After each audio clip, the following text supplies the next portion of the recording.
Mettez tous les sections près de l'escalier et déballez les accessoires. Il est préférable de mettre les vis et les petites pièces dans une boîte. Vérifiez que la dimension diagonale ainsi que la hauteur totale correspondent aux dimensions du dessin. Juste si les mesures sont pareilles, vous pouvez réaliser l'installation avec les dimensions indiquées dans le dessin. Prenez la mesure du trou supérieur du dernier étrier du dessin. Pour une fixation murale, transmettez la mesure directement sur le mur. Lors d'une installation sur poteau, le premier poteau doit être placé à la distance correcte de la première marche et marquer la hauteur du trou de fixation supérieur. Ensuite, il faut signer le trou supérieur de l'étrier inférieur, selon votre type de montage, soit directement sur le mur, soit sur le dernier support.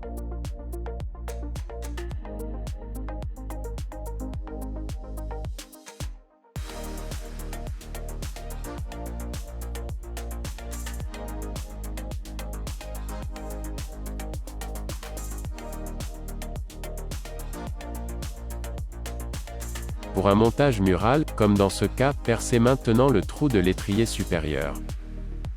En cas de montage sur support, fixez le dernier poteau avec une vis dans la marche. Assurez-vous d'une fixation solide et vérifiez le matériau de revêtement des parois en avance. Déballez la première partie du rail et dévissez les arrêts.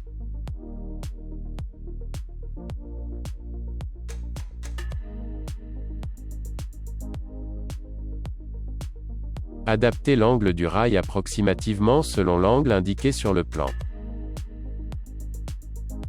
Tenez maintenant le rail et fixez-le au mur ou au premier poteau avec la première vis. Utilisez un niveau à bulle numérique pour ajuster le rail à l'angle indiqué sur le plan. Le trou de fixation supérieur de l'étrier inférieur doit correspondre au repère de perçage dessiné, les petites différences sont négligeables. Maintenant percez et collez le trou inférieur et fixez ensuite le premier support. Pour les installations plus longues, il faut ajouter des fixations entre le début et la fin afin que le rail ne soit pas arqué. Vous pouvez placer un niveau à bulle de 2 mètres sur le rail supérieur et l'installer de manière qu'il repose uniformément partout. Dans ce cas, la hauteur du rail doit être ajustée en utilisant l'angle nécessaire. Vérifiez à nouveau la précision dimensionnelle et angulaire du rail installé.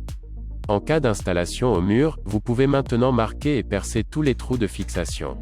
Pour les installations sur poteau, vous pouvez placer tous les poteaux sur l'escalier et les fixer au rail. À l'étape suivante, vous allez coller les douilles filetées.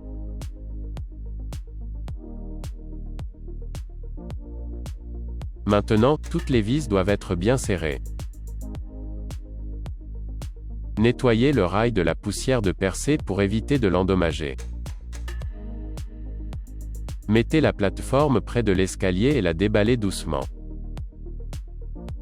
Pour faciliter l'installation de la plateforme sur le rail, enlevez les 2 couvercles des batteries, le couvercle supérieur du chariot ainsi que les tôles de l'arrêt. Branchez les batteries aussi.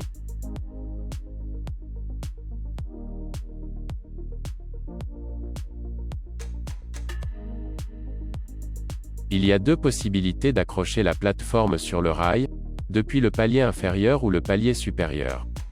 Si vous voulez accrocher la plateforme du bas, vous devez démonter la première section du rail, installer la plateforme sur rail et puis assembler le rail de nouveau. L'effort est minimal, mais le temps de montage est plus élevé. Deuxième possibilité est plus facile car la plateforme va être accrochée de l'arrêt supérieur, mais on a besoin de 2 personnes fortes.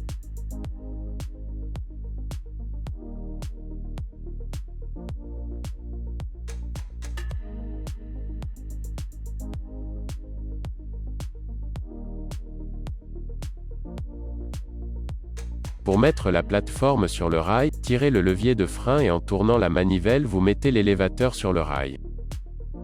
Maintenant branchez la télécommande spiralée et vérifiez que le bouton d'arrêt d'urgence n'est pas appuyé. Posez les couvercles de l'arrêt sur le chariot inférieur. Ouvrez la plateforme avec précaution. À l'étape suivante, vous allez installer les rampes.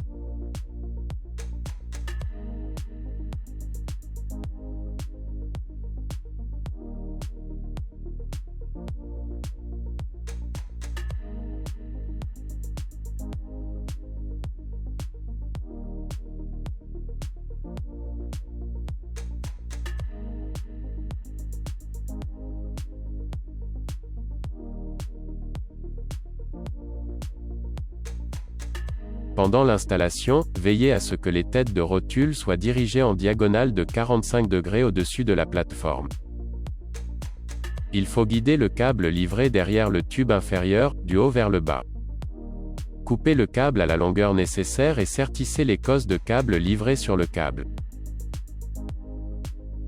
Le câble noir du chargeur est le pôle négatif, le câble blanc le pôle positif.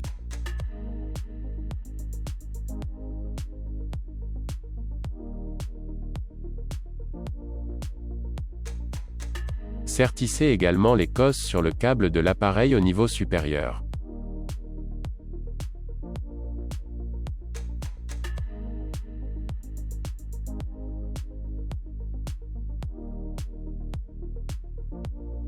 Reliez maintenant le pôle négatif du chargeur au rail ou à la masse des tôles des arrêts finales. Reliez le pôle positif du chargeur aux courbes en cuivre de l'arrêt supérieur et de l'arrêt inférieur.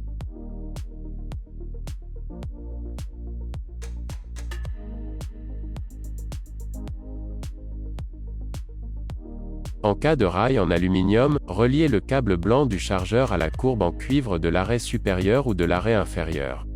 La connexion du pôle positif à la deuxième courbe de charge se fait avec un fil noir unipolaire. Raccordez la masse du chargeur directement au rail à l'aide de la grande cosse. Pour déterminer l'arrêt inférieur, desserrez d'abord les courbes de déverrouillage et déplacez-les complètement vers le bas. Descendez l'unité jusqu'à ce que les tampons en polyamide soient à environ 1 ou 2 mm au-dessus du sol. Appuyez un peu sur la tôle de l'arrêt final et marquez la position avec un stylo. N'appuyez pas trop fort sur celle-ci car l'arrêt d'urgence serait alors activé.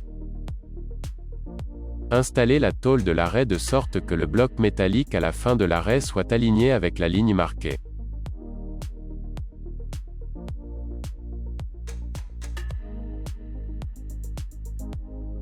Positionnez les courbes de déverrouillage de manière que le levier s'arrête au tout début de la section horizontale de la courbe de déverrouillage. Desserrez également la courbe de déverrouillage en haut et poussez-la jusqu'à la fin vers le haut. Pour trouver la bonne position, arrêtez la plateforme à la position souhaitée. Il y a deux leviers à l'arrière de la plateforme. Le rouge déverrouille la barrière et la rampe supérieure, le blanc déverrouille la barrière inférieure. Pour tester si la rampe repose correctement sur l'arrêt supérieur, appuyez complètement sur le levier rouge et soulevez le bras de la barrière avec un peu de puissance. La rampe doit s'incliner légèrement de manière qu'elle repose au niveau du sol en haut sous la charge.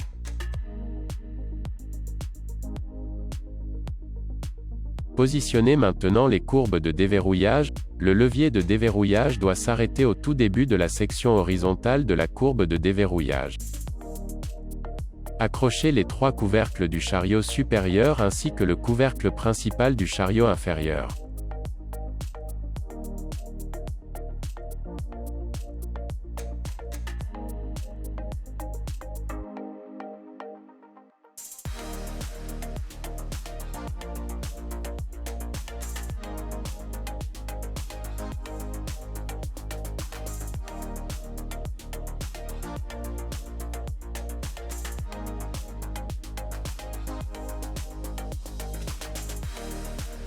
Retirez également la protection de transport et installez le couvercle du moteur avec les vis à tête fraisée M5 fournies au lieu des vis hexagonales du couvercle.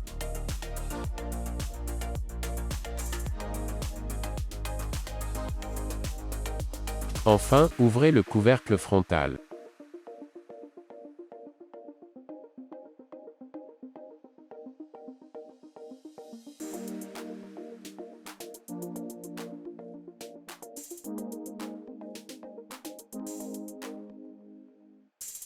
Si vous voulez modifier les paramètres dans le menu, déplacez l'interrupteur S2 vers le haut pour accéder au menu de service. N'oubliez pas de remettre l'interrupteur en mode utilisateur avant de refermer le couvercle.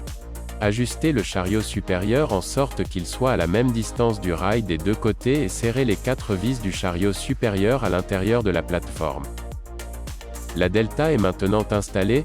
L'Enerlift et Technique vous souhaite bonne chance pour votre prochaine installation.